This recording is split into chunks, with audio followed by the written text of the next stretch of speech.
وَإِذْ نَجَّيْنَاكُمْ مِنْ آلِ فِرْعَوْنَ، اور یاد کرو جب ہم نے تمہیں نجات دی آل فرعون سے،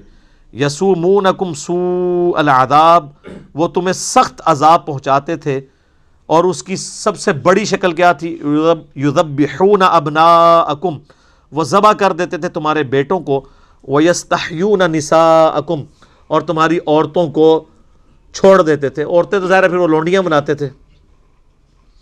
لیکن یہ مسلسل نہیں تھا، چند ایک ٹائم پیریڈ کے لیے ایک اس قسم کا کوئی ایک سخت حکمران آتا تھا تو ان کے ساتھ یہ کرتا تھا، ورنہ تو ان کی نسل ہی نہ آگے چلتی۔ وَفِي ذَلِكُمْ بَلَاءٌ مِّن رَبِّكُمْ عَظِيمٌ، اور اس میں بہت بڑی آزمائش تھی تمہارے رب کی طرف سے۔ آزمائش رب کی طرف سے تھی، اس کا یہ مطلب نہیں کہ اللہ نے فرعون کو کہا تھا کہ ذبح کرو، نہیں، اس اعتبار سے کہ اللہ تعالیٰ دنیا میں فرعون کے ذریعے مسلمانوں کو آزماتا ہے، ابو جہل کے ذریعے مسلمانوں کو آزماتا ہے۔ مراد یہ کہ ان کو کھلی چھٹی دیتا ہے وہ کہ وہ اس قسم کی حرکتیں کریں، اللہ تعالیٰ ان پہ گرفت نہیں کرتا، بلکہ قوموں نے خود اپنے معاملات کو سیدھا کر کے چلنا ہوتا ہے۔ تو وہ اس طریقے سے، یہ آگے پھر آپ کو سورہ القصص کے اندر، سورۃ الاعراف کے اندر، سورہ الشعراء کے اندر ڈیٹیل سے آئے گا کہ حضرت موسیٰ علیہ السلام کو اللہ نے معجزانہ طور پہ بنی اسرائیل سے بچایا۔ ان کی ماں نے ایک صندوق کے اندر ان کو رکھ دیا جب وہ پیدا ہوئے، وہ ڈیٹیل واقعہ جب آئے گا اس وقت ہی ڈسکس کریں گے، یہاں پہ جنرل بات ڈسکس ہو رہی ہے۔ وَإِذْ فَرَقْنَا بِكُمُ الْبَحْرَ،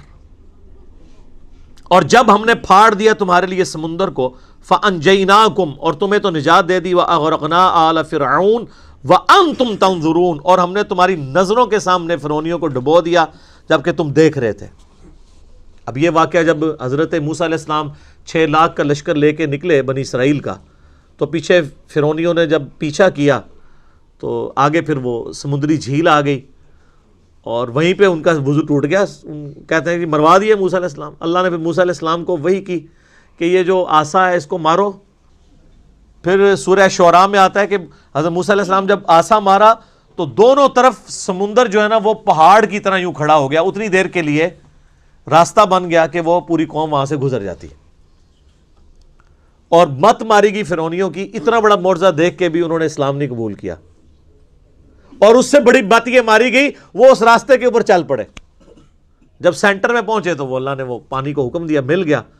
اور وہیں پہ پھر قرآن پاک میں الفاظ ہیں کہ سورہ یونس کے اندر بھی آتا ہے اور سورتوں کے اندر بھی، کہ وہاں پہ اس نے پھر اعلان کیا کہ میں ایمان لاتا ہوں موسیٰ اور ہارون کے رب پہ، بنی اسرائیل کے رب پہ، لیکن اللہ نے فرمایا آن، اب لے کے آیا ایمان،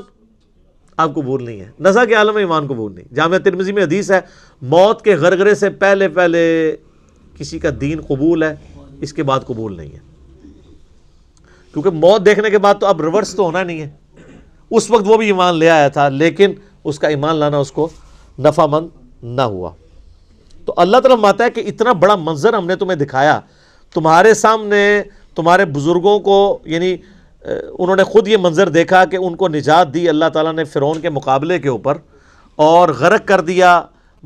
فرعونیوں کو۔ اتنا بڑا منظر دیکھ کے تو ہونا چاہیے تھا تم اپنے رب کی تعلیمات کے اوپر استقامت کے ساتھ چلتے، پیغمبر کی پیروی صحیح طریقے سے کرتے، لیکن تم نے کوئی پرواہ نہیں کی۔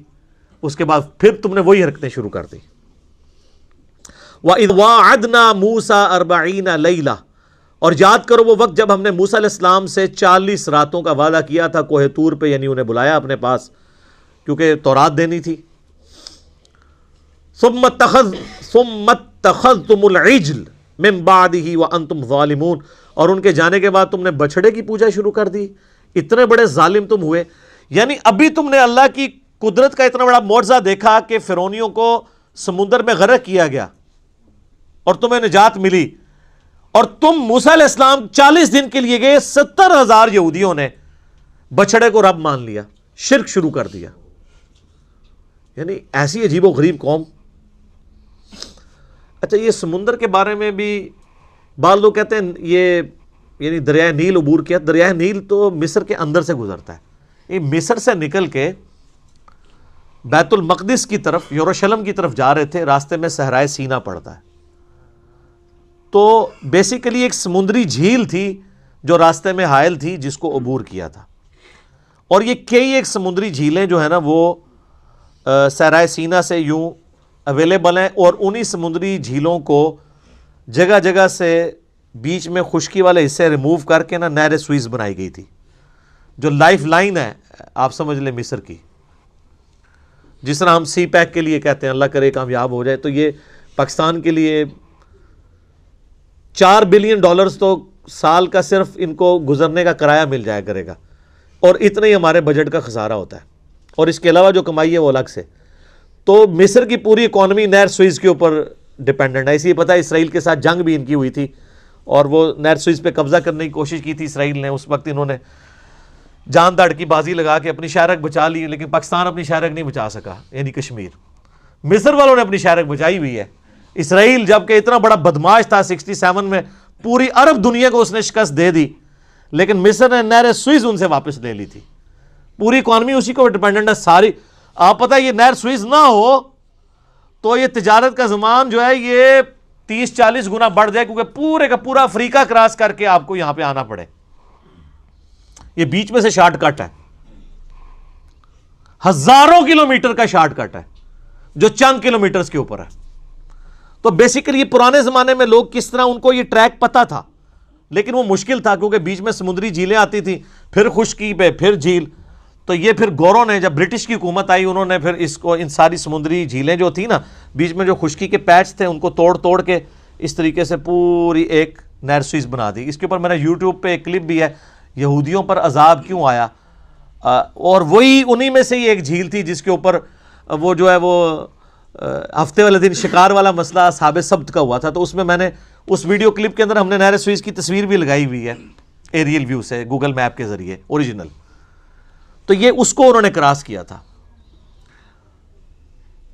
اس کے بعد جب کوہتور پہ گئے پیچھے وہ بچڑے، اب اس کی پوری ڈیٹیل بھی آگے آئے گی، سامری جادوگر نے کیا یہ حرکت کی تھی، اس نے حضرت جبرائیل علیہ السلام کے پاؤں کا نشان دیکھ لیا تھا، اس سے مٹی اٹھا کے ڈالی، اس نے ایک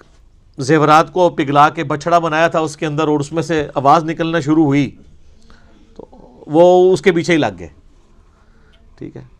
بغیر کسی تحقیق کے۔ حالانکہ 40 موسیٰ علیہ السلام فوت نہیں ہوئے، 40 دن کے لیے گئے، پیچھے قوم نے کام ڈال دیا۔ اب اس کے پھر سزا کیا بھگتنی پڑی وہ آپ ذرا دیکھیں کتنی خطرناک سزا تھی ان کے لیے۔ ثم عفونا عنکم، اس کے بعد ہم نے تم سے درگزر کیا، من بعد ذالک، اس اتنے بڑے جرم کے بعد کہ تم نے بچڑے کو خدا بنا لیا تھا، لعلکم تشکرون، تاکہ تم اب شکر گزار بندے بن جاؤ۔